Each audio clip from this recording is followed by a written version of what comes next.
അപ്പോൾ അത് കണ്ടപ്പം ഞാനും എനിക്കും ഡേറ്റ് വെച്ച് പ്രാർത്ഥിക്കണം എന്നൊരു തോന്നൽ വന്നു. അങ്ങനെ ഞാൻ ഡിസംബർ 3 ഡേറ്റ് വെച്ചു. ഞാൻ മാതാവിനോട് പറഞ്ഞത്, മാതാവേ, ഇത്രയും നീ എന്നെ സഹായിച്ചു, ഇനി ഇത് മുന്നോട്ട് കൊണ്ടുപോകാൻ എങ്ങനെയെങ്കിലും നിൻ്റെ അനുഗ്രഹം എനിക്ക് വേണം. ഈ ഡിസംബർ 4 തീയതി കുറച്ചുകൂടെ എങ്കിലും കോളേജുകാർ നീട്ടി തരണമേ, എങ്ങനെയെങ്കിലും എൻ്റെ പോക്ക് നടക്കണേ എന്ന് പറഞ്ഞ് ഞാൻ ഇങ്ങനെ ഈ റിക്വസ്റ്റ് ഡേറ്റ് വെച്ച് പ്രാർത്ഥിച്ചു. അങ്ങനെ ഡിസംബർ 2 തീയതിയാണ് ഞാൻ ഡേറ്റ് വെച്ച് പ്രാർത്ഥിക്കുന്നത്. ദൈവനാമത്തിന് മഹത്വം ഉണ്ടാകട്ടെ. എൻ്റെ പേര് സാന്ദ്ര. ഞാൻ വരുന്നത് ഇടുക്കി കട്ടപ്പന എന്ന് പറയുന്ന സ്ഥലത്ത് നിന്നാണ്. ഞാൻ 2018 ബിഫാം പാസ് ഔട്ടായ ആളാണ്. 2019 ജനുവരി മുതൽ കാനഡയിൽ സ്റ്റുഡൻറ്റ് വിസയിൽ പോയി പഠിക്കാൻ വേണ്ടി ശ്രമിക്കുന്ന ഒരു വ്യക്തിയാണ് ഞാൻ. 5 വർഷമായിട്ട് ഞാൻ ശ്രമിച്ചുകൊണ്ടിരിക്കുന്നതാണ്. പലവിധ കാരണങ്ങൾ കൊണ്ട്, പലവിധ തടസ്സങ്ങൾ മൂലം എനിക്കിതുവരെ പോകാൻ പറ്റിയിട്ടില്ല. അങ്ങനെ ഞാൻ പലതവണ IELTS എക്സാം എഴുതിയതാണ്. ഓരോ തവണയും നല്ല സ്കോറോടുകൂടി പാസ്സാവാൻ കഴിഞ്ഞിട്ടുണ്ട്. പക്ഷേ എനിക്ക് തടസ്സങ്ങൾ മാറുന്നില്ലായിരുന്നു. അങ്ങനെ 2022 ഡിസംബറിൽ ഞാൻ വീണ്ടും IELTS എക്സാം എഴുതി. അപ്പോഴും എനിക്ക് 7.5 സ്കോർ കിട്ടി, പാസ്സാവാൻ പറ്റി. എങ്കിലും എഡ്യൂക്കേഷൻ ലോണിനെ നോക്കുമ്പോഴും ഓരോ കാര്യത്തിലും തടസ്സങ്ങളാണ്. എഡ്യൂക്കേഷൻ ലോൺ നോക്കുമ്പം ആദ്യം ബാങ്കുകാർ തരും, ലോൺ പാസ്സാവും എന്നുള്ള രീതിയിൽ നിൽക്കും. പക്ഷേ പിന്നീട് മാസങ്ങൾ അതിൻ്റെ പുറകെ നടന്നു കഴിയുമ്പം അവസാനം എന്തെങ്കിലുമൊക്കെ കാരണങ്ങൾ മൂലം എനിക്ക് ലോൺ കിട്ടിയിട്ടില്ല. അങ്ങനെ ഇരിക്കുമ്പോഴാണ് എൻ്റെ അച്ഛൻ്റെ സഹോദരൻ, ചേട്ടൻ, പൈസ തന്ന് സഹായിക്കാമെന്ന് പറഞ്ഞു. അങ്ങനെ ഞാൻ പപ്പ എന്നാണ് വിളിക്കുന്നത്. പപ്പയുടെ സ്ഥലം KSFEയിൽ വെച്ച് എനിക്ക് ലോൺ എടുത്ത് ഫീസ് അടയ്ക്കാനുള്ള പൈസ അങ്ങനെ ആയി. അങ്ങനെ ഞാൻ ഫീസ് അടച്ചു കഴിഞ്ഞിട്ടും എൻ്റെ തടസ്സങ്ങൾ മാറുന്നില്ല. ഫീസ് അടച്ച് ലാസ്റ്റ് ഡേറ്റിന് മുന്നേ ഞാൻ ഫീസ് അടച്ചതാണ്. എങ്കിലും എനിക്ക് കോളേജിൽ നിന്ന് മെയിൽ വന്നു, അവർക്കിതുവരെ അവിടെ ഫീസ് അവിടെ എത്തിയിട്ടില്ല, അതുകൊണ്ട് എൻ്റെ ഇത് ക്യാൻസൽ ആകുവാണ് എന്ന് പറഞ്ഞുകൊണ്ട് എനിക്ക് മെയിൽ വന്നു.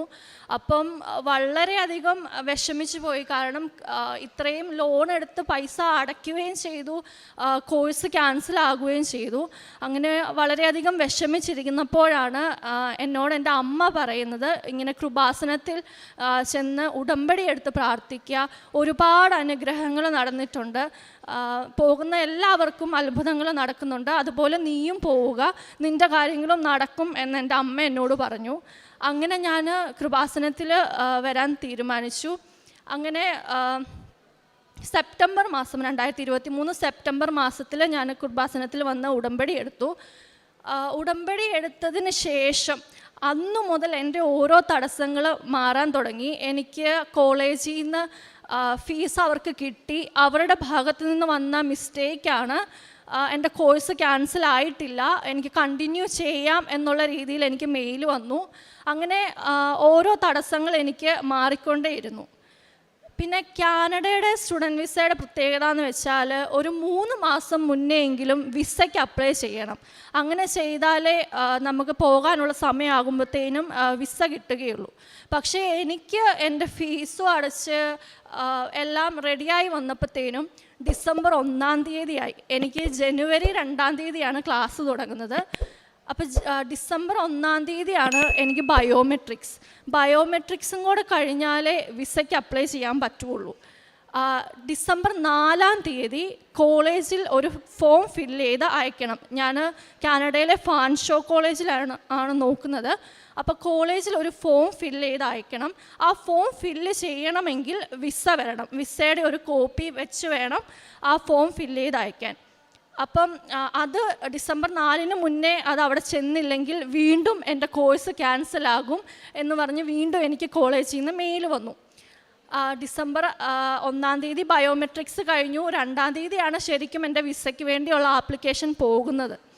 അപ്പോൾ വളരെയധികം ഞാൻ വിഷമിച്ച് കരഞ്ഞ് ഞാൻ മാതാവിനോട് പറഞ്ഞു, മാതാവേ, ഇത്രയൊക്കെ ആയിട്ടും എൻ്റെ കാര്യം മുന്നോട്ട് പോകുന്നില്ലല്ലോ, പകുതി വഴി വെച്ച് മുടങ്ങി പോകുവാണല്ലോ എന്ന് ഞാൻ മാതാവിനോട് കരഞ്ഞ് ഞാൻ പ്രാർത്ഥിച്ചു കഴിഞ്ഞപ്പം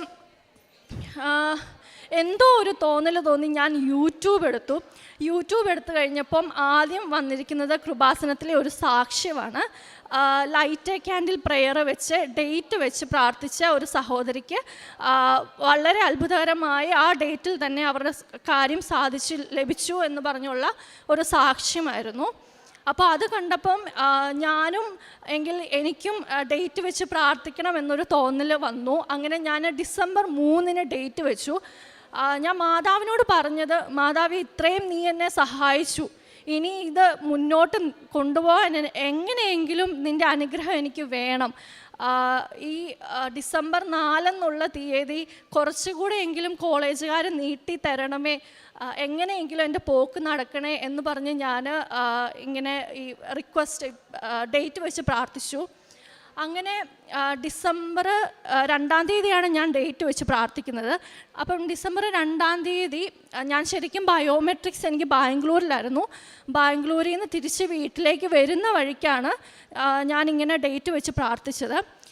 വീട്ടിലെത്തിക്കഴിഞ്ഞപ്പം എൻ്റെ മനസ്സിൽ എനിക്കിങ്ങനെ തോന്നി, എന്തുകൊണ്ട് ഞാൻ കോളേജിലേക്ക് ഒരു മെയിൽ അയച്ചുകൂടാ.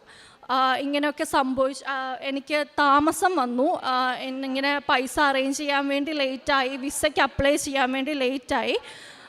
അതുകൊണ്ട് എനിക്ക് എങ്ങനെയെങ്കിലും ഈ ഡിസംബർ 4 എന്നുള്ള ഡേറ്റ് മാറ്റി കുറച്ച് ദിവസങ്ങൾ കൂടെയെങ്കിലും ഈ ഡേറ്റ് ഒന്ന് നീട്ടിത്തരണം എന്ന് പറഞ്ഞ് ഞാൻ കോളേജിലേക്ക് മെയിൽ അയച്ചു. അപ്പം ഞാൻ ഡേറ്റ് വെച്ച് പ്രാർത്ഥിച്ചിരിക്കുന്നത് ഡിസംബർ 3 തീയതിയാണ്. അങ്ങനെ ഡിസംബർ 3 തീയതി എനിക്ക് കോളേജിൽ നിന്ന് വീണ്ടും ഒരു മെയിൽ വരികയാണ്. ഡിസംബർ 4 എന്നുള്ള എൻ്റെ ലാസ്റ്റ് ഡേറ്റ് ഡിസംബർ 11 കോളേജുകാരെനിക്ക് മാറ്റിത്തന്നു. അങ്ങനെ അപ്പോൾ എനിക്ക് വിസയ്ക്ക് അപ്ലൈ ചെയ്തതിന് ശേഷം 10 ദിവസമേ ഉള്ളൂ ഈ ഫോം ഫില്ല് ചെയ്യാൻ. അതിനുള്ളിൽ വിസ വന്ന് എനിക്ക് ഈ ഫോം ഫില്ല് ചെയ്ത് കൊടുക്കണമായിരുന്നു.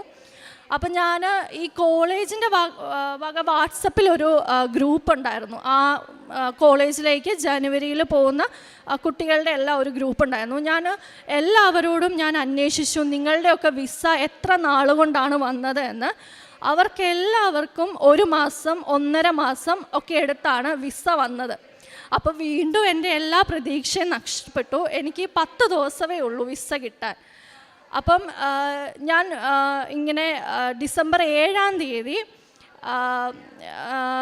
പ്രാർത്ഥിച്ചപ്പോൾ രാവിലെ 5:30 ഞാൻ പ്രാർത്ഥിച്ചപ്പോൾ ഡിസംബർ 2024 ഡിസംബർ 7 തീയതിയാണ് മാതാവ് കൃപാസനത്തിൽ പ്രത്യക്ഷപ്പെട്ടത്.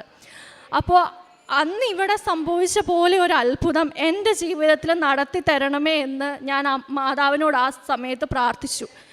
എന്നിട്ട് ഞാൻ മാതാവിനോട് പറഞ്ഞു, എനിക്കിങ്ങനെ വിസ എങ്ങനെയെങ്കിലും വരണം, ഡിസംബർ 8 തീയതി എനിക്ക് വരണമെന്ന് പറഞ്ഞ് ഞാൻ വീണ്ടും ഈ ലൈറ്റ് ക്യാൻഡിൽ റിക്വസ്റ്റ് വെച്ച് വീണ്ടും ഡേറ്റ് വെച്ച് പ്രാർത്ഥിച്ചു.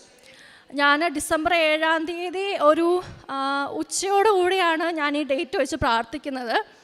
പിറ്റേ ദിവസം ഡിസംബർ 8 തീയതി ഞാൻ ഈ കോളേജിൻ്റെ വിസ വരുന്ന എൻ്റെ സൈറ്റിൽ കയറി നോക്കിക്കഴിഞ്ഞപ്പം ഡിസംബർ 7 തീയതി വൈകിട്ട് 7 മണിയോടെ എൻ്റെ വിസ വന്നിട്ടുണ്ട്. അതായത് വെറും 6 ദിവസം കൊണ്ടാണ് എനിക്ക് വിസ ലഭിച്ചത്.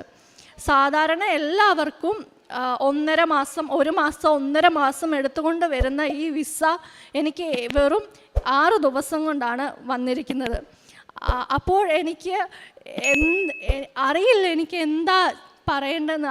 അത്രയും വലിയൊരു അനുഗ്രഹമാണ്, അത്ഭുതമാണ് എൻ്റെ ജീവിതത്തിൽ സംഭവിച്ചിരിക്കുന്നത്. ഞാൻ കൃപാസനത്തിൽ വന്ന് ഉടമ്പടി എടുത്തതിന് ശേഷം എന്നെക്കൊണ്ടാവുന്ന വിധത്തിൽ ഞാൻ പറ്റുന്നവരെല്ലാം ഞാൻ സഹായിച്ചിട്ടുണ്ട്. പറ്റുന്നവരോടെല്ലാം ഞാൻ കൃപാസനത്തെ പറ്റി പറഞ്ഞിട്ടുണ്ട്, പത്രങ്ങൾ കൊടുത്തിട്ടുണ്ട്. ഇന്ന് തന്നെ ഞാൻ എൻ്റെ വീട്ടിൽ നിന്ന് ബസ്സിനാണ് വന്നത്. ബസ്സിൽ വെച്ച് ഞാൻ കണ്ടവരോടെല്ലാം ഞാൻ കൃപാസനത്തിലേക്കാണ് പോകുന്നത്, എൻ്റെ ജീവിതത്തിൽ ഇത്രയും വലിയൊരു അത്ഭുതം സംഭവിച്ചു എന്ന് എനിക്ക് പറയാൻ പറ്റുന്നവരോടൊക്കെ ഞാൻ പറഞ്ഞിട്ടുണ്ട്. ഇങ്ങനെ കൃപാസനത്തിലെ തൈലം കൊണ്ട് ഞാൻ എല്ലാ ദിവസവും നെറ്റിയിൽ കുരിശ് വരയ്ക്കുകയും പ്രേക്ഷിത പ്രവർത്തനങ്ങൾ ചെയ്യുകയും രോഗീ സന്ദർശനം ചെയ്യുകയും എല്ലാം ചെയ്തിട്ടുണ്ട്. മാതാവിൻ്റെ വലിയൊരു അനുഗ്രഹം, വലിയൊരു അത്ഭുതമാണ് എൻ്റെ ജീവിതത്തിൽ നടന്നിരിക്കുന്നത്. എൻ്റെ ജീവിതത്തിൽ നടന്ന ഈ ഒരു അത്ഭുതത്തിന് അമ്മ മാതാവിനും ഈശോയ്ക്കും ഒരുപാട് നന്ദി.